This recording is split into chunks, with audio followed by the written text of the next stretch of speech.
Good afternoon po. Ay, kumusta po lahat ng mga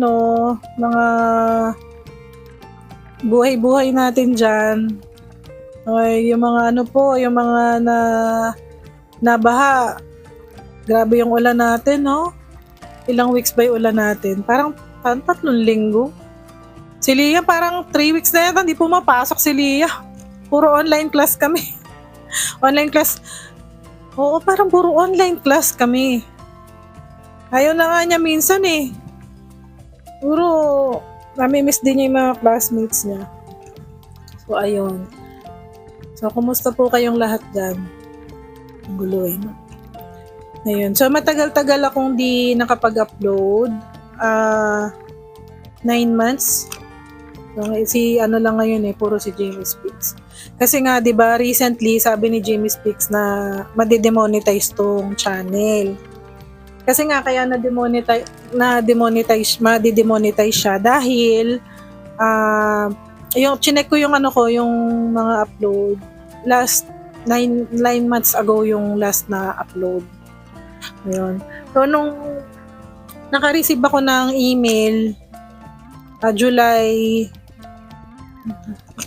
July 19. Pero nabasa ko siya. August 12. Good luck naman, di ba? August 12. So, yung email, July 19. Sabi niya, "Hi, Mrs. Important information about your YouTube partner program status." Umaga to, alas 4. Magigising ako dahil nga igagaya ko sa Liam. Check ako ng email. Sabi niya, "Hi, Mrs. Jimmy Speaks TV and Liam. We noticed you haven't posted any content to your YouTube channel, Mrs. Jimmy Speaks TV and Liam, for several months and have fallen below the eligibility criteria for YouTube Partner Program o yung YPP. We know monetization is important to you as a creator, so we want to let you know that unless you meet the YPP eligibility threshold, in the next 30 days, we will disable monetization on your Mrs. Jimmy Speak TV and Liam. After that, we will cancel your contract and you will need to reapply for YPP. If you're not able to engage on the platform right now, we understand. You can reapply for monetization when your channel meets YPP eligibility requirements again. If accepted, your access to monetization features and creator supports will be reinstated. So we recognize you, blah, blah, blah, blah, blah. During the next 30 days, you can still access." Ayun na nga. So, 30 days. You have 30 days, sabi niya, in the next 30 days. Yung email, July 19. So, in the next 30 days, kinuwenta ko August hanggang August 18. O, anong date na nung nabasa? August 12. Good luck, August 12, diba? So, syempre, ang unang naisip ko, sabi ko, kung kakancel yung aking YPP, paano yung Google AdSense ko? Dun sumasahod si Jimmy Speaks, kung ganun. Kasi nga, yung Google AdSense, yung YouTube channel niya na Jimmy Speaks TV at saka yung Mrs. Jimmy Speaks, isa lang ang Google AdSense. Yung Google AdSense, yung gamit ng Mrs. Jimmy Speaks na email. Kaya naman ganun yung setup namin. Kasi 'di ba, nung nag-start siyang mag-vlog, nasa Taiwan siya. Ngayon, nung naka-receive siya ng Google AdSense PIN, in-address niya yung YPP niya sa address niya sa Taiwan, hindi dito. Kaya yung niya, automatic doon na nakakonect at walang ibang way para palitin yung address. Nag-chat na ako sa mga yung sa creator support, nag-chat na ako. Walang way para palitan yung address ng ng YPP ni Jimmy Speaks. Doon talaga siya, yung YouTube niya, doon naka-address sa Taiwan. Kaya pag nakaka-receive siya ng mga YouTube content creator na mga event sa mga vlogger, galing ng Taiwan, laging sa Taiwan, wala dito. So, dahil nga doon siya naka-address, ang ginawa namin nung na-monetize yung Miss Jimmy Speaks TV, so meron namang option na kahit as many as you want, pwede kang add ng mga accounts sa Google AdSense mo. as many YouTube accounts, kahit gaano karaming YouTube na channel yung i-connect mo doon sa AdSense, okay lang. So ayun, pero before namin na-connect yung channel niya dito sa AdSense ng Mrs. Jimmy Speaks, ang sahod niya noon, in-address niya dun sa isang YouTube vlogger sa Taiwan, si JB Tan. Shoutout kay JB Tan. Ayun, tas isi-send ni YouTube dun sa ni JB Tan dun sa niya, natawag dito, yung kanyang bank account, and then i-withdraw ni JB Tan, ipapadala niya sa amin. Syempre may bawas na yun dahil nga may mga charge, tapos binibigyan na kahit pa paano naman, pang gasolina, pang merienda, binibigyan namin si JB Tan. Pinapakuha na namin, pinapaawas na namin doon kung magkano ipapadala niya. So ayun, okay na yun. Ngayon, so nakakonect yung ni Jimmy Speaks dito sa Google AdSense ni Mrs. Jimmy Speaks. So yun ang pinroblema ko. Kasi kung yung channel ko madidemonetize, okay lang. Kaya lang, yung kay Jimmy Speaks, sabi ko, maapektuhan. So sabi ko nung August 12 ng umaga, kakapi siya, sabi ko, Daddy, merong problema ka ako. Madidemonetize niya yung channel na Mrs. Jimmy Speaks. Anong gagawin daw? Kailangan daw ma-meet yung 4,000 watch hours. So, kahit naman mag-upload, mahirapan akong i-meet yung 4,000 watch hours. Kasi gano'n lang naman yung mga views na nakukuha ko, 1,000. Dun sa 1,000 na yun, kung 10 minutes lang, kasi ang watch hours, binibilang siya kung gaano katagal yung nanonood dun sa dun sa channel mo. Pagka i-discuss ko ng ibang yun. So, yun na nga. Sabi ko, kung pwedeng mag-upload ka na lang muna dito sa channel. So, pumayag naman siya. Kasi inisip nga niya, maapektuhan yung, hindi siya, kumbaga maapektuhan yung Google AdSense namin. Pag naman na-meet yung 4,000 hours, pwede namang i-reapply. Pero yung time na yon, active pa yung YPP. So, ayun, nag-upload siya. Tapos, syempre, pinopromote niya yung channel. Maraming nanonood at maraming nag-subscribe. So, thank you. So, from 11,444, naging 12,000 na yung channel. Mahigit 600 plus yung nadagdag. Syempre, yung views, medyo mataas-taas din. Meron 10,000, may 5,000. So, in short, August 17, naka 5,000 watch hours siya. Kaya lang, pagdating ng August 18, ayun, na ako ng email na, walang email, basta nawala yung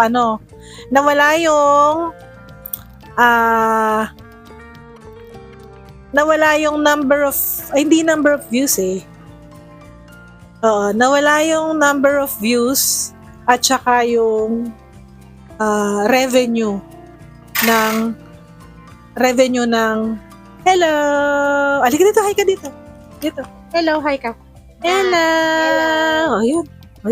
Doon ka mo, nanood. Kabango mo naman. Kabango mo. Ba't ka smells good ka? Sige na, watch ka muna ng TV doon. Sige na. Nanonood siya TV. Lalaro siya doon. So, ayun na nga. Ang nawala sa, doon sa analytics is yung earnings at saka yung di ko alam kung views or yung 4 kasi yan 4 subscribers yata yung subscribers. Yung number of subscribers na wala at saka yung earnings. So ay sabi ko, wala na yung YPP na cancel niya. So nung nag-check ako dun sa analytics, dun sa earn tab, ang nakalagay doon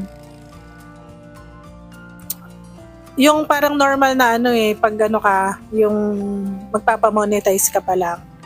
Ang nakalagay, yung date, August 12. As of August 12, ito na yung watch hours mo. Ang nakalagay, 1,800.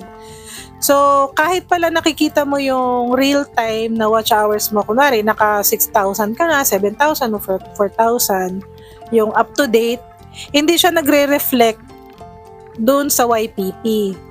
The reason why is, inaano pa nila, ina-analyze nila, chine-check nilang mabuti, baka kasi merong nagbo-boost, baka kasi yung ibang watch hours, boost lang pala. Kasi nauso yung pa-boost nun sa sa YouTube. So, ayun na nga. So, yung date niya na updated is as of August 12, 1/8.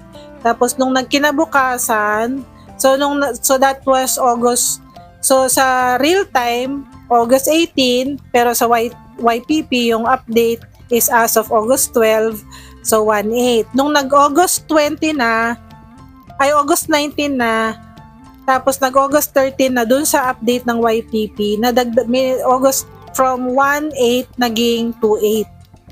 Tapos nung nag-August 20 na, real time, sa YPP nag-August 14, naging 3/2. So sabi ko, August 20, sabi ko, wala talaga, sabi ko. Tapos ano na lang, for some reason, naka-receive ako ng email na okay na siya. August 20 na ito yung email na basahin ko. Ngayon, si Liam. Hello, Liam. Nawala. Ayun, sabi niya, Mrs. Jimmy Speaks TV, welcome to the YouTube Partner Program. Congratulations, your dedication is paid up and you're among the prestigious community, blah, blah, blah. What does this mean? Ayun na nga. You can start earning money from your content, blah, blah, blah. Ganito yung na-receive usually ng mga namomonetize na. So, parang back to, pa rin siya, back to square one. Charot. Ayun na nga. So, yun na, pwede nang, ayun na, ito na lang yung nadagdag nga, yung mga super chats. Dati wala naman yan, yung super sticker, super thanks, saka YouTube shopping. Ayun, pwede na nga daw mag-start doon. So, ibig sabihin na monetize na yung channel. So, dun sa Google AdSense, ko lang yung kinlik ko lang yung verify. Tapos, kinonfirm yung address ko. Wala naman akong ibang binago kasi same pa rin naman yung AdSense na yun Ang pagkakaiba lang is na lang nga yung YouTube ko na kumbaga na disconnect siya doon sa AdSense. So i-verify ko doon sa AdSense na ako talaga yung may-ari ng Mrs. Jimmy Speaks and TV. So inano ko yung name ko, chinek ko, tama naman. Tapos nag-ask lang sila ng isang ano ba to? Isang ID, national ID ko yung pinicturan ko. Yun yung sinend ko. So, ayun, okay na siya. Kaya lang, ang problema dito, nag-update siya sa tax. Kaya naka-in siya ngayon, naka-in review. Naka-in review yung tax niya. So, yun, okay na yun. Kaya nagte-thank you ako sa mga thank you ka. Thank you. Thank you po. Thank you po. Ayun. So, thank you ako sa mga nanood po sa lahat ng mga videos ni Jim na na-upload dito sa channel, yung mga nag-subscribe. Wag naman po kayong umalis mag-unsubscribe kasi mag-upload pa rin naman si Jimmy Speaks dito. Sabi nga, gusto na nga niyang kunin, take over na nga daw niya. Kasi nga daw, hindi na namin pinapansin ni Liam. So, ayun. Going back doon sa, huwag ka munang maingay ha. Going back doon sa Google AdSense, ayun. So, nag-worry nga kami ni Jim dahil niisip namin maapektuhan yung payout niya dahil nga de-deactivate yung YPP or YouTube Partner Program po. Hindi pala ganun yun. Ang palang Google AdSense, nagde-deactivate ang Google AdSense kapag may inactivity siya, alam ko 3 months to 6 months. Between yung time frame na yon. Kapag walang pumapasok na earnings doon, revenue, ganyan, magde-deactivate siya. So, sa case namin, dahil yung YPP ko lang yung na-disconnect, tapos yung YouTube niya is active at nag-earn siya at yung revenue is doon pumapasok sa Google AdSense na yun. So, magre-remain siya as active. So, medyo nagpanic lang kami ng very light doon. Hello again. Hello again. Okay, sige, halika dito. Halika. Halika. What's your name daw? I am Liam James B. Kunanan. How old are you? I am 6 years old. Where do you live? In San Vicente Hey, what's the name of your father? is Jimmy Speaks TV. Who is your mother? Is Amihan Kunanan. Oh, ba? Where do you study? Into the Save John. Into the St. John, Save John. Nepomucene, Nepomucene. Parochial Parochial School. School. Who is your teacher? Is Teacher Joy. Hi, Teacher Joy. What is your favorite color? Is Rainbow. Rainbow. What's your favorite food? Is Broccoli. Hey, broccoli. What's your favorite fruit? Strawberry. Strawberry talaga. Who is your favorite dog? Is Bruno and Sheldon and Maxie. Eh, tatlo pala yung dogs niya. Who's your favorite lolo? Lolo. Who's your favorite Lola Pipi. Lolo Piping! Pogi ka ba? Yes. Ugo. Love mo ba si mami? Yes. O, kiss po si mami. Okay. Babay ka na sa kanila. Bye-bye, guys. Sige na. See you later. Sige. O, paano subscribe? Don't forget to Don't forget to subscribe and like and comment and share. Ayun! Ayun. Grade 1 na po. Anong grade ka na, anak? Anong grade ka na daw? What? Grade 1. Grade 1 na iiwan. O, pakpakita ka. O, 1 plus 1. Dali. 2. 2 plus 2. O, bilang. 4 4. plus 4. 4. Aba, kagaling naman What's your favorite subject? Test. Akala ko favorite niya subject is recess. Lunchtime. Ayun, ayan si Liam. Grade 1 na po yan. So si Liam, nag-transfer kami from one school to another. Ay, charot. Tinransfer ko siya from LC to St. John. Mas malapit. So, ayun. Thank you kami ulit. Thank you ulit ako sa lahat po ng nanood sa channel. Natulungan niyo po kami na ma-meet yung threshold na 4,000. Sobra-sobra pa. At may may additional pa. May bonus pa na nadagdagan yung mga subscribers. So, ayun. So, from time to time, hindi ko po alam kung regular siyang upload dito. Di pa po niya alam. Pero, ewan ko kung yes, nanonood na nga po siya ng mga camping vlogs Mukhang magka-camping na siya. Kaya lang umuulan. Sige, sabihin mo, ingat sila sa bagyo, sa ulan. Ingat sa bagyo sa ulan. Laging umuulan, guys. Sige, bye-bye na. Bye-bye. Don't forget to like and subscribe.